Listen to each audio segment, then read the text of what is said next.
निर्जला एकादशी ही सर्व एकादशींपैकी सर्वात महत्त्वाची आणि पुण्यफळ देणारी एकादशी मानली जाते.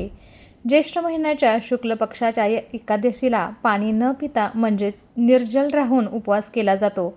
या दिवशी पाणी पिणे निषिद्ध असल्याने तिला निर्जला एकादशी असं म्हणतात. तर हा उपवास कठीण असून इतर एकादशींपैकी सर्वात विशेष मानला जातो. वर्षभर येणाऱ्या 24 एकादशीच्या समतुल्य पुण्य केवळ या व्रताचे पालन केल्याने प्राप्त होते.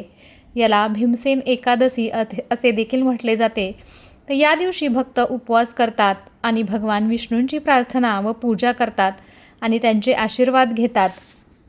महाभारत, स्कंद आणि पद्मपुराणानुसार या व्रतामध्ये सूर्योदयापासून दुसऱ्या दिवशीच्या सूर्योदयापर्यंत पाण्याचे सेवन केले जात नाही. म्हणूनच याला निर्जला एकादशी असं म्हणतात. शास्त्र सांगते की जे लोक हे व्रत नियमानुसार करतात त्यांचे वय वाढते आणि त्यांना मोक्ष प्राप्त होतो. पौराणिक मान्यतेनुसार जर तुम्ही वर्षभरातील इतर एकादशी करू शकला नाहीत तर केवळ या एकाच एकादशीचे व्रत केल्याने तुम्हाला सर्व 24 एकादशींचे पुण्य मिळते. या व्रताला भीमसेनी किंवा पांडव एकादशी असे देखील म्हटले जाते. तर एकादशी तिथी 24 जून 2026 रोजी संध्याकाळी 6:13 सुरू होणार आहे आणि एकादशी तिथी 25 जून 2026 रोजी रात्री 8:09 संपणार आहे. तर उदय तिथीनुसार उपवासाची तारीख 25 जून 2026 ही असणार आहे. तर या दिवशी आपल्याला उपवास कसा करायचा आहे, तुम्ही प्रथमच हा निर्जला एकादशीचा उपवास करणार असाल तर त्याच्यासाठी काय नियम आहेत, या दिवशी आपण कोणत्या कोणत्या पूजाविधी करायच्या आहेत, या सर्व गोष्टींची माहिती आजच्या व्हिडिओमध्ये मी तुमच्यासाठी घेऊन आलेली आहे. नमस्कार, मी पूजा तुम्हा सर्वांचं स्वागत करत आहे पूजाच कॉर्नरमध्ये. तर निर्जला एकादशीच्या दिवशी भगवान विष्णू आणि माता लक्ष्मीची पूजा केली जाते. घरात सुख समृद्धी आणण्यासाठी आपल्याला कशी पूजा करायची आपण जाणून घेऊयात. तर सर्वप्रथम संकल्पाने आपल्याला स्नानविधी करायचा आहे. एकादशीच्या दिवशी सूर्योदयापूर्वी उठून स्नान करायचं आहे. पिवळे वस्त्र परिधान करायचे आहेत. भगवान विष्णूंसमोर हात जोडून निर्जल पाणी न पिता राहण्याचा संकल्प करायचा आहे. तर या व्रतामध्ये सूर्योदयापूर्वी उठणे आवश्यक आहे. त्यानंतर तीर्थस्नान करण्याचा विधी आहे. हे शक्य नसल्यास गंगेच्या पाण्याचे काही थेंब आणि चिमूटभर तीळ पाण्यात मिसळून स्नान करायचं आहे. त्यानंतर व्रत करण्याचा संकल्प घ्यायचा आहे. यानंतर उगवत्या सूर्याला जल अर्पण करून दिवसाची सुरुवात करायची आहे. एकादशी तिथीच्या सूर्योदयापासून दुसऱ्या दिवशी द्वादशी तिथीच्या सूर्योदयापर्यंत पाणी सेवन केले जात नाही आणि अन्नही खाल्ले जात नाही. भगवान विष्णूंची पूजा, दान आणि दिवसभर उपवास करण्याचा आपल्याला संकल्प करायचा आहे. भगवान विष्णूंची पूजा नियमानुसार आपल्याला करायची आहे. तुम्हाला अशी मी वेगळी पूजा मांडणी करून दाखवलेली आहे. तुम्ही देवघरामध्ये ही पूजा केली तरीही चालेल. भगवान विष्णू आणि माता लक्ष्मीचा जर तुमच्याकडं फोटो असेल तर फोटो पूजेमध्ये मांडायचा आहे किंवा जर मूर्ती असेल तर मूर्तीची आपण पूजा करायची आहे. देवघरात एका चौरंगावरती पिवळे वस्त्र अंथरून भगवान विष्णू आणि माता लक्ष्मीची मूर्ती किंवा फोटो आपल्याला स्थापित करायचा आहे. मूर्तीला गंगाजलाने स्नान घालून पिवळे चंदन, कुंकू आणि अक्षदा आपल्याला व्हायच्या आहेत.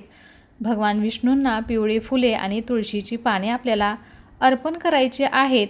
तुळशीशिवाय विष्णूंची पूजा अपूर्ण मानली जाते. तर एकादशीच्या आदल्या दिवशीच आपल्याला तुळशीपत्र आणून ठेवायचे आहेत, कारण एकादशीच्या दिवशी तुळस तोडली जात नाही किंवा तुळशीला हातही लावला जात नाही. या दिवशी भगवान विष्णूंचा नामजप करावा. देवी लक्ष्मी आणि विष्णूजींच्या भक्तीत मन रमवावे. देवाची पूजा करून गोडाचा नैवेद्य दाखवावा व हा उपवास दुसऱ्या दिवशी देवपूजा झाल्यानंतर सात्विक आहार घेऊनच सोडायचा आहे. अशा पद्धतीने व्रत केल्याने ते परिपूर्ण मानले जाते आणि त्याचे फळ देखील मिळते.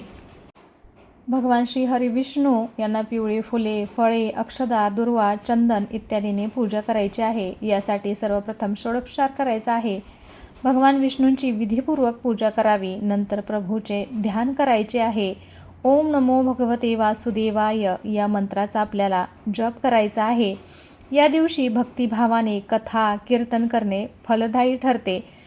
तर या दिवशी व्रत करणाऱ्याने पाण्याने भरलेला कलश व त्यावर पांढरा वस्त्र ठेवून त्यावर साखर आणि दक्षिणा ठेवून ब्राह्मणांना दान द्यायचं आहे. नंतर दान, पुण्य, इतर कार्य केल्याने विधी पूर्ण होतो. धार्मिक श्रद्धेनुसार या व्रताचे फळ दीर्घायुष्य, आरोग्य तसेच सर्व पापांचा नाश करणारा आहे. निर्जला एकादशीला गरजूंना अन्न, कपडे, गालिचे, वाहना, छत्री, पंखे आणि फळे दान करण्यासोबतच पाणी दान करावे. या दिवशी पाणी आणि तिळांनी भरलेला कलश दान केल्याने अश्वमेध यज्ञाइतकेच पुण्य मिळते, ज्याने पापे संपतात. या दानाने व्रत करणाऱ्यांचे पितरही तृप्त होतात. हे व्रत केल्याने इतर एकादशीला अन्न खाण्याचे दोषही संपतात आणि प्रत्येक एकादशी व्रताचे पुण्यफळ मिळते. जो या पवित्र एकादशीचे भक्तिभावाने पालन करतो तो सर्व प्रकारच्या पापांपासून मुक्त होतो. ज्येष्ठ महिन्यातील नवतपाच्या वेळी निर्जला एकादशी येते. या महिन्यात पूजा आणि पाण्याचे दान देखील खूप महत्त्वाचे आहे. यामुळेच या दिवशी पाण्याने भरलेली भांडी दान करून गरजू लोकांना पाणी दिले जाते. पहिल्यांदाच व्रत करणार आहे त्यांच्यासाठी एकादशीचे व्रत करण्याचा एक दिवस आधी म्हणजे दशमी तिथीच्या रात्रीपासूनच आपल्या आहारावरती नियंत्रण ठेवायचं आहे. दशमीच्या रात्री हलके आणि सात्विक जेवण घ्यावे. तामसी अन्न उदाहरणार्थ कांदा, लसूण, मांसाहार किंवा जड अन्न खाणे टाळायचं आहे, जेणेकरून एकादशीच्या दिवशी शरीरात जडपणा जाणवणार नाही आणि उपवास करणे सोपे जाईल. निर्जला एकादशीच्या सूर्योदयापासून ते दुसऱ्या दिवशी द्वादशी सूर्योदयापर्यंत अन्न आणि पाण्याचा पूर्ण त्याग करायला लागतो. या काळात केवळ पूजा करताना लागणारे आचमन म्हणजे हातावर घेतलेले अगदी थोडे पाणी घेण्याची मुभा असते. आचमनाव्यतिरिक्त पाण्याचा एकही थेंब घशाखाली उतरू नये याची पहिल्यांदा व्रत करणाऱ्यांनी आपल्याला विशेष काळजी घ्यायची आहे. उपवास म्हणजे केवळ अन्न पाणी सोडणे नव्हे, तर मनावरती ताबा मिळवणे आहे. या दिवशी कोणाबद्दलही मनात वाईट विचार आणू नका. कोणाशीही वादविवाद किंवा खोटे बोलणे टाळा. पहिल्यांदा उपवास करताना भूक किंवा तहानेकडे चिडचिड होऊ शकते, परंतु संयम राखणे या व्रताचा मुख्य गाभा आहे. हा दिवस पूर्णपणे भगवान विष्णूंच्या उपासनेला समर्पित करा. ओम नमो भगवते वासुदेवाय या मंत्राचा जप करायचा आहे. पहिल्यांदा व्रत करणाऱ्यांनी रात्री शक्यतो झोपणे टाळून विष्णू सहस्रनामाचे पठण किंवा भजन कीर्तनात वेळ घालवायचा आहे. रात्रीचे जागरण केल्याने या व्रताचे पुण्य दुप्पट होते.